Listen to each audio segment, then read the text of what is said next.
From NJPBS Studios, this is NJ Spotlight News with Brianna Venozzi.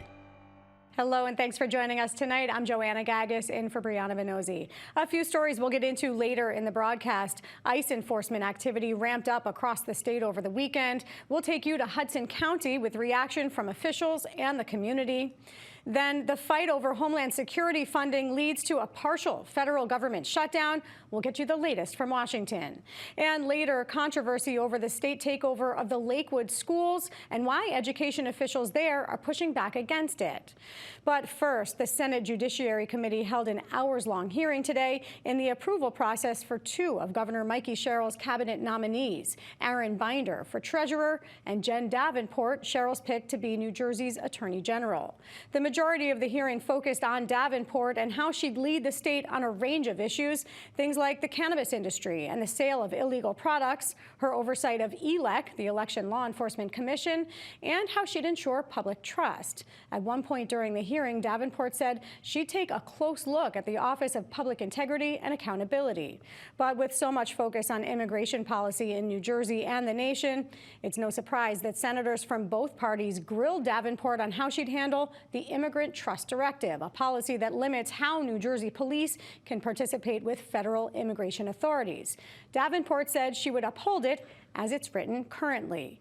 Now, Treasury nominee Aaron Binder also faced some tough questioning about the state's fiscal reality, which he said is in a structural deficit in the billions. He told legislators cutting spending is the only solution.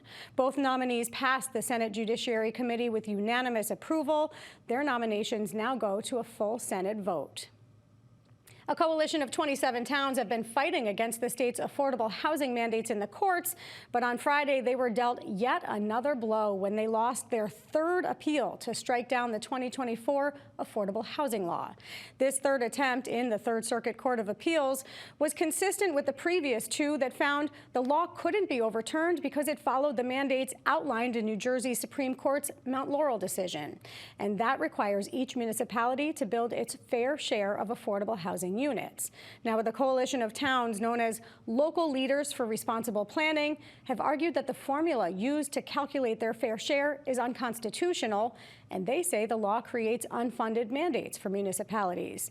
They now plan to appeal their case to the U.S. Supreme Court, where Montvale Mayor Mike Gasali, whose town is the lead plaintiff, says their application to the High Court will be considered by conservative justice and Jersey native Samuel Alito. Well, South Jersey Democratic power broker George Norcross has been handed another legal win. An appeals court on Friday declined to bring forward a racketeering indictment against him and his 5 co-defendants and instead upheld the lower court's decision to dismiss the charges. Those charges were first brought by former New Jersey Attorney General Matt Platkin last summer. The indictment alleging that Norcross and a group of fellow businessmen had created a criminal enterprise to enrich themselves with money from tax incentives meant to benefit the city of Camden. The appeals court ruled that a number of charges exceeded the statute of limitations and that the case, quote, failed to allege a racketeering enterprise. Now, prosecutors had alleged that Norcross threatened a local real estate developer, strong-arming him into selling property for less than it was worth so they could obtain and later sell millions of dollars in state tax incentives. It'll now be up to acting Attorney General Jen Davenport to decide whether she'll appeal the decision to the state Supreme Court. A spokesperson for the AG's office says she's reviewing the opinion. Coming up, ICE agents detained several individuals in Hudson County over the weekend. We'll get you the latest. Funding for NJ Spotlight News provided by the members of the New Jersey Education Association, making public schools great for every child, and RWJ Barnabas Health. Let's be healthy together. ICE officers were out in force across New Jersey this weekend, making arrests in several cities and towns. Many people were arrested in New Brunswick on Saturday. And Sunday morning, Jersey City and Hoboken residents watched as ICE officers made arrests at several different locations. Many onlookers recorded the activity and posted videos online. City officials in both Hoboken and Jersey City say they were not given advance notice before the immigration officers made the arrests.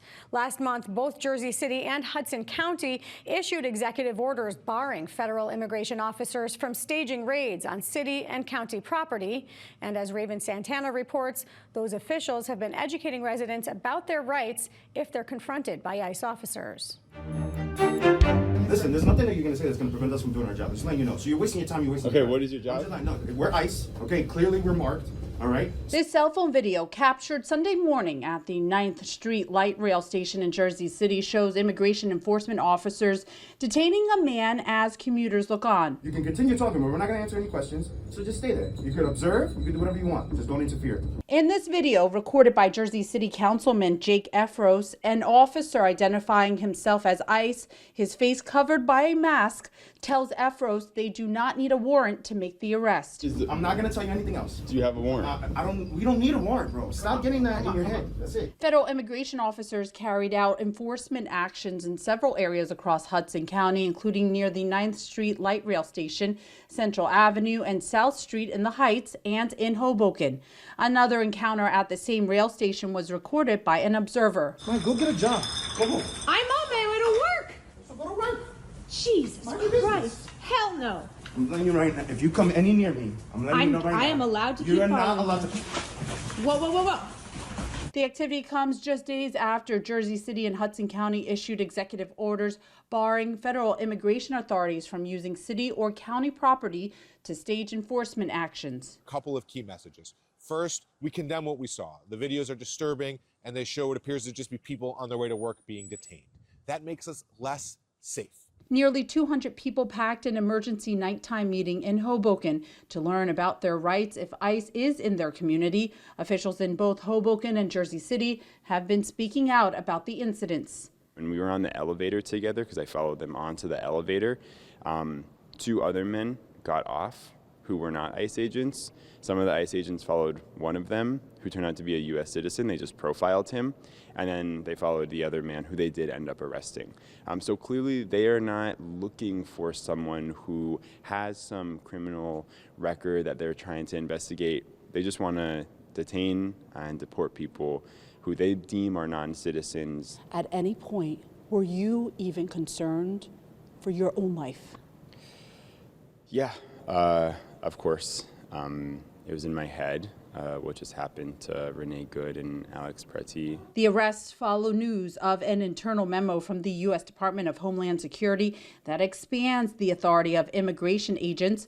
Under the guidance, officers can make warrantless arrests for civil immigration violations if they believe someone is undocumented and likely to escape before a warrant can be obtained, raising questions about transparency, accountability, and civil rights. After those ICE arrests surfaced on social media, I found signage like this helping to guide those in case they are confronted by ICE, something advocates say they are now focusing on. We operate a hotline. Folks can text or call it if they see ICE in their communities. There is a bunch of different information that we ask folks to provide. For example, the number of agents, what they're wearing, what vehicles they're driving in, and so on and so forth, what activity they're engaged in. And from there, we have trained volunteers who can report to the scene and legally observe and ensure that any individuals who may be targeted are aware of what their legal rights are, and ensure that everything is documented. Organizers say these are far from the first ICE arrests in Hudson County, but videos like those shared this weekend are gaining attention as ICE remains in the national spotlight. We reached out to ICE for comment, but have not heard back yet. Meantime, local advocates and lawmakers are urging residents to know their rights. For NJ Spotlight News, I'm Raven Santana. Well, the federal government is in a partial shutdown today after members of the Senate and House failed to approve a spending bill to fund the government. At issue is the funding for the Department of Homeland Security, which oversees ICE and Customs and Border Protection. And so just 2.5 months after the longest government shutdown in history, we find ourselves yet again in another political standoff between the parties. So how did we get here? Let's ask our Washington, D.C. correspondent, Ben Hulak, who joins us now. Ben, what happened? What happened over the course of the weekend where we know on Friday House members did pass a bill package, sent it to the Senate? What's happened since then?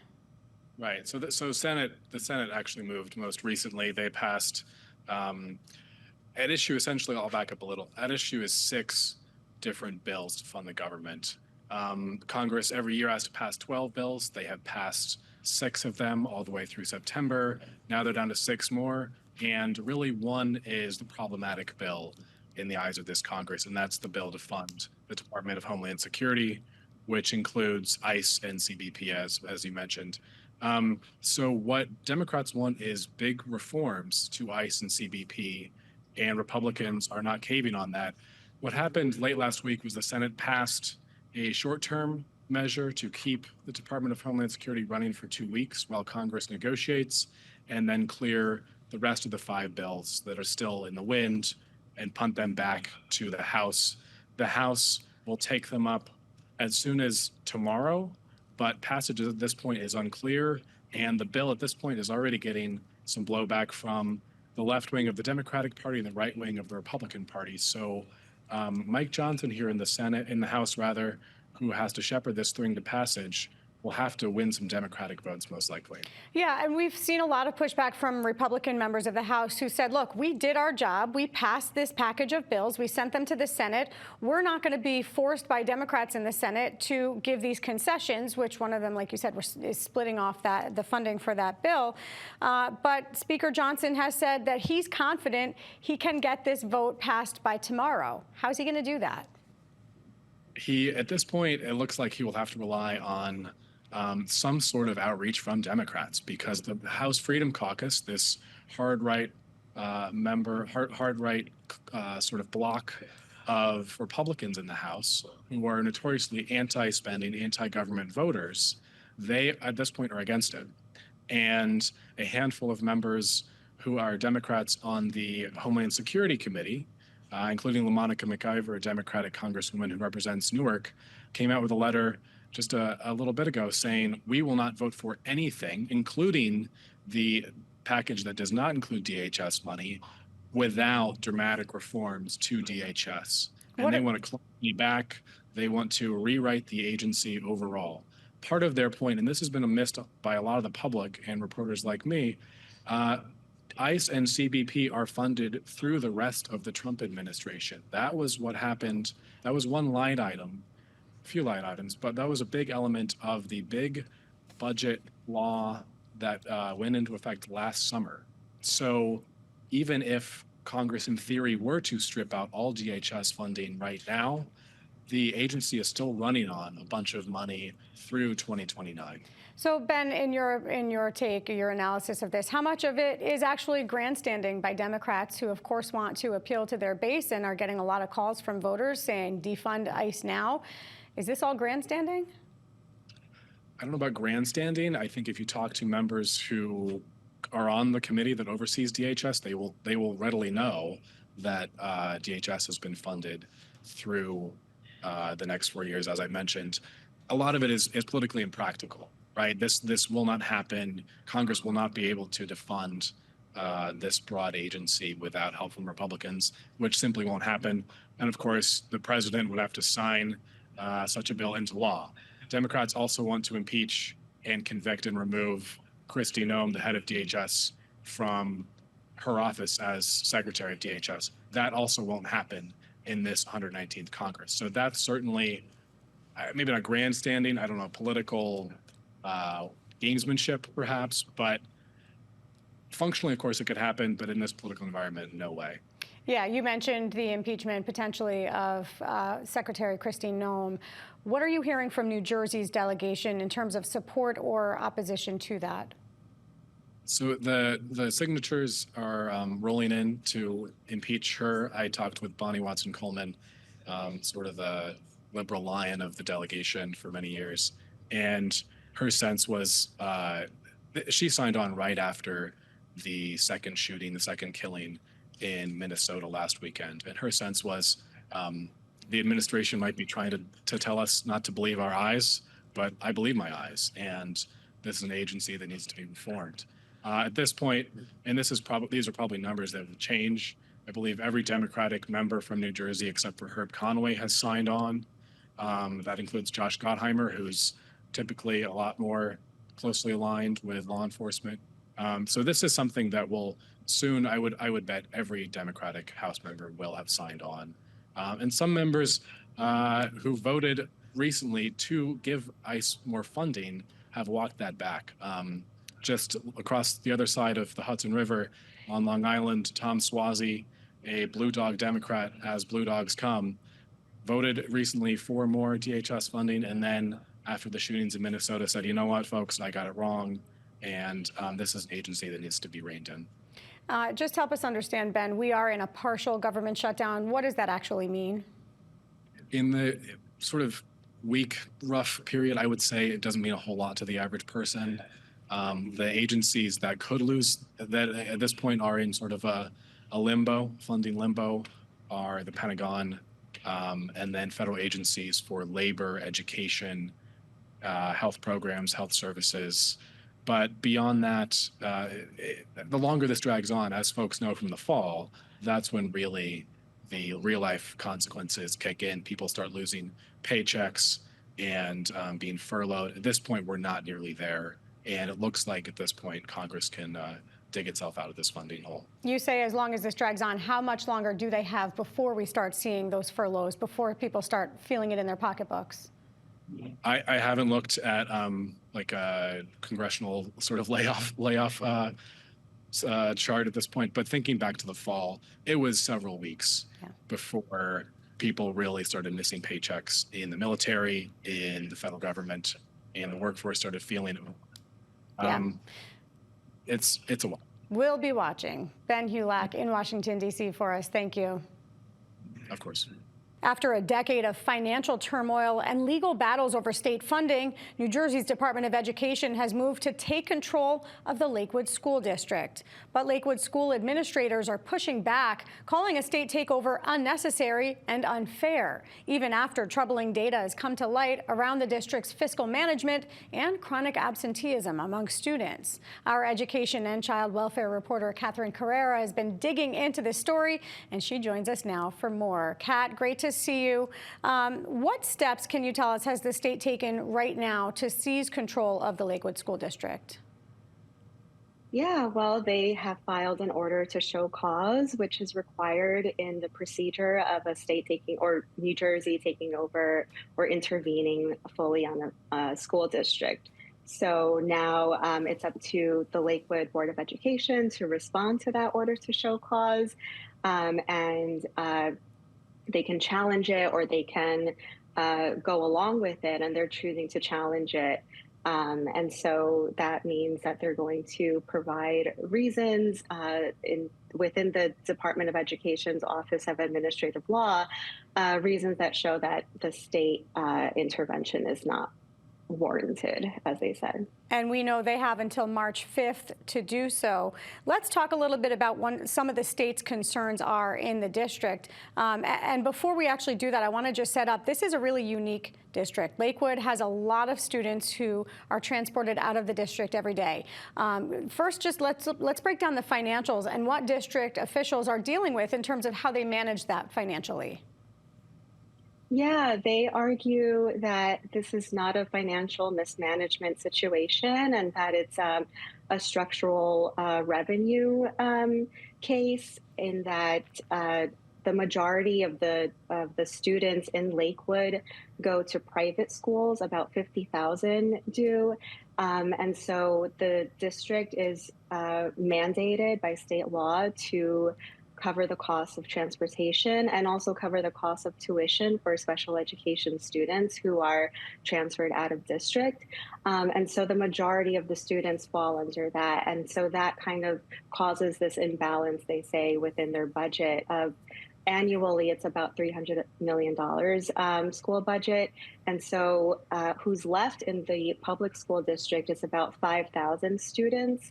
And the majority of those students are English language learners. So the district feels that there's just a unique situation, as you said, going on here that requires a look at the state funding formula, the state aid funding formula, and that they, with the fiscal monitors that have been in place for the last decade, they just feel like state intervention is not going to be the path forward for them. Yeah, you raised a couple points there. And first, we should say there's a large Orthodox Jewish population there. That is why there are so many students, 50,000 students who are out of district, but yet, like you said, the district has to pay for that transportation or in some cases for placement. What are some of the concerns that that state monitor that you mentioned that's been there more than a decade has seen? And there's been other reporting by news outlets and others of other types of concerns. Break down for us. Let's start with chronic absenteeism. What's happening there? Yeah, so most districts after the pandemic were facing large or high rates of chronic absenteeism, rather. And so the district, like many other districts, were asked to put together corrective action plans as to how they were going to fix the chronic absenteeism issue. But something came to light in news reports last year that the chronic absenteeism rate in Lakewood improved dramatically over the last couple of school years. And so it was found in the news reports, or alleged, that in the high school, the numbers were being tweaked. And so students were being counted as present when they were missing class throughout the day. So the district, or the Board of Education, did put forward a corrective action plan that states that they were going to, the various measures and ways that they were going to address chronic absenteeism. And along with that was, of course, another corrective action plan that the board approved just recently last week that addressed some of the red flags that a state monitor raised in terms of the way and the rate at which they were paying their general counsel. Yeah, $50,000 a month flat fee. These were not billable hours. Is that right? That's right. It was a $50,000 a month flat fee contract. And so that amounted to about $600K per year. And so over the course of the last 5 years, about $5 million was shelled out to its general counsel. It is a staggering amount. I'm curious, what happens with a state takeover? What would the state monitor come and do? What would the state, and I should mention too that this would be the first suburban district ever taken over by the state. It's only been urban districts previously, but what would happen there? So the State Board of Education would appoint a superintendent. The Board of Education would lose its power and become an advisory board.